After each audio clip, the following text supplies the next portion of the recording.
You're sure this guy's a Christian? Yeah, I think so.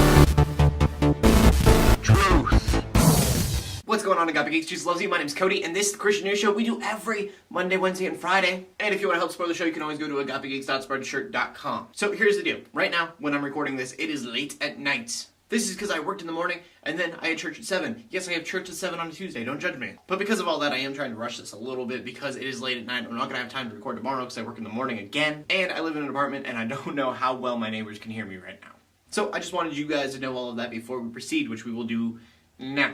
And the first story of the day is probably something that I should have talked about a while ago. And that is a story about Katie Lentz, who flipped her car in Missouri, and there was a mystery angel priest that came to pray with them. As Katie was driving, her car flipped, and then this mystery priest came up and he actually prayed with them until the firefighters came. And then he told the firefighters they were now going to be okay, and then left. And nobody knew who this mystery priest was until he came out and was like, alright, it was me. Which on one hand, I suppose is a good thing because it means that it is now relevant news again and I can talk about it. But on the other hand, that's totally lame that he was like, yeah, it was me. I'll take the credit for it since it's all over the news. The priest, whose name is Reverend Patrick Downing, says that it really wasn't that big of a mystery at all. Like, the news ran with it and called it a mystery, but he told the deputy who he was. And I can't really say that he came out and was like, I'll take the credit, because he goes up and says, I didn't save anyone's life, I just calmed a few people down. But still, mystery angel priest sounds way cooler than random priest from town shows up and prays with people. But I guess that's just my take. And then our next story brings us to Bolivia for something kinda cool.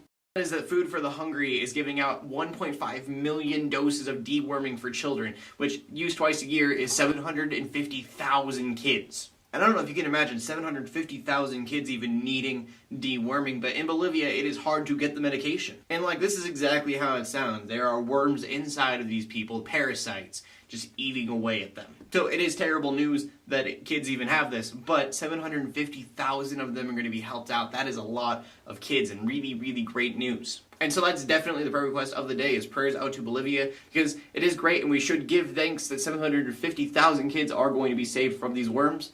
But on the other hand of that, there are probably way more kids out there that are suffering from the same thing, so prayers out to them as well. And then the final story of the day is definitely a weird one, and that is about a child named Messiah. So the story goes that this kid was named Messiah right off the bat, but they didn't give him a last name because they couldn't figure out what they wanted to name him. So the parents went to the court and got it figured out later on. The kid at this point is now 7 months old, and the judge was like, you can't call him Messiah. According to the judge, this just wouldn't be politically correct, and you can't offend people because that is now no longer okay. Judge also saying, just think when he gets older, how much trouble he's going to get in because people are going to be mad that his name is Messiah. And part of me totally gets this, like, you probably shouldn't name your kid Messiah, but the other part of my brain's like, it's a free country.